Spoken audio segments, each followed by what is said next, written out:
नमस्कार दोस्तों, जिया डिफेंस में आपका स्वागत है। दोस्तों आज हम बात करने वाले हैं गैस टरबाइन इंजन के बारे में।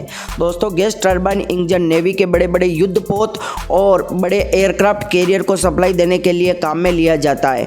दोस्तों अब भारत के पास गैस टरबाइन इंजन नहीं है। भारत हमेशा यूक्रेन से गैस टरबाइन इंजन खरीदता है, पर दोस्तों इस क्षेत्र में भी भारत आत्मनिर्भर बनना चाहता है।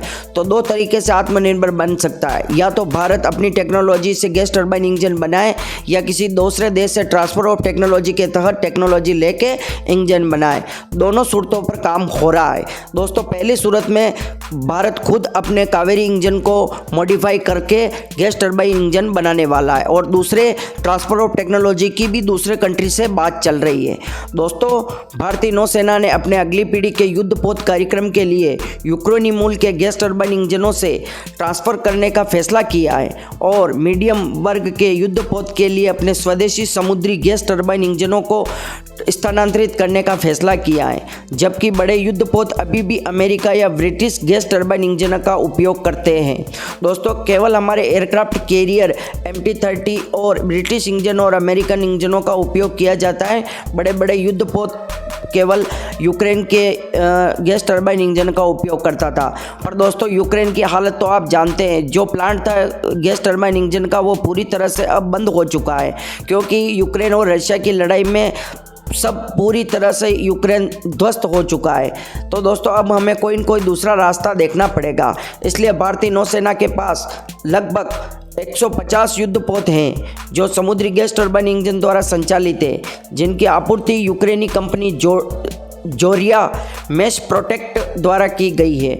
रूस इसके विकल्पों पर काम कर रहा है, लेकिन भारतीय नौसेना छोटे से मध्यम वर्ग के युद्धपोतों के लिए स्थानीय स्वदेशी विकल्प विकसित करने और बड़े युद्धपोतों के लिए आवश्यक समुद्री इंजनों के लिए लाइसेंस उत्पादन की योजना बना रही है। दोस्तों भारतीय नौसेना ने प्रक्रिया शुरू कर दी है और देश में टेक्नोलॉजी भागीदारों के साथ बातचीत कर रही है, जिनके पास ऐसे इंजन डिज़ाइन करने की विशेषता है जिनका उपयोग देश में छोटे से मध्यम वर्ग के समुद्री इंजन विकसित करने के लिए किया जा सकता है। और बताया गया है कि कंपनी ने संयुक्त कार्यक्रम में रुचि दिखाई है, जिसे नौसेना शुरू करना चाहती है, और समुद्री इंजनों को स्थानीय स्तर पर विकसित किया जा सकता है। लेकिन जब गैस टरबाइन इंजन की बात आती है तो चुनौतियाँ बनी रहेगी। दोस्तों Kaveri marine gas turbine KMGT को पुनर्जीवित किया गया है और एक बेहतर संशोधित कोर विकसित करने के लिए काम चल रहा है, जो लंबी अवधि के लिए 12 मेगावाट की शक्ति समर्थन और रखरखाव कर सकता है। और दोस्तों DRDO 110 और 120 किलो न्यूटन वर्ग के इंजन पर आधारित एक समुद्री इंजन विकसित करने की भी योजना बना रहा है, जिसे जल्द ही एमका कार्यक्रम के लिए विकसित किया जाएगा। दोस्तों आपको पता है एमका के लिए हम 110 किलो न्यूटन थ्रस्ट के लिए हम साफ्रान से भी बात कर रहे हैं, और रोल्स रॉयस से भी बात चल रही है, और अमेरिका के जनरल इलेक्ट्रिकल से भी बात चल रही है।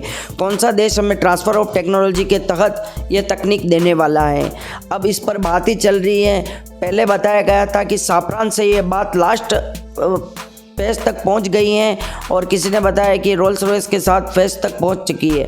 पर दोस्तों अब तक कोई रिजल्ट नहीं निकला है। कई निजी क्षेत्र की कंपनियों के साथ नौसेना और GTRE को भरोसा है कि अगले दशक में इंजनों के अनुसंधान और विकास के लिए उचित धन उपलब्ध कराने पर इंजनों के अधिकांश समुद्री वर्ग को स्थायी रूप से विकसित किया जा सकता है।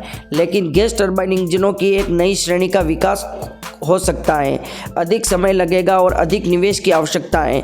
दोस्तों आप तो जानते हो कि अगर गैस टरबाइन इंजन या कोई भी एयर फाइटर प्लेन के लिए इंजन बनाना हो, उसके लिए काफ़ी धन की आवश्यकता होती है। सरकार अगर इतना धन उपलब्ध करवा देती है तो आराम से इस फाइटर इंजन को एमका के 110 किलो न्यूटन के इंजन को विकसित कर दिया जाएगा।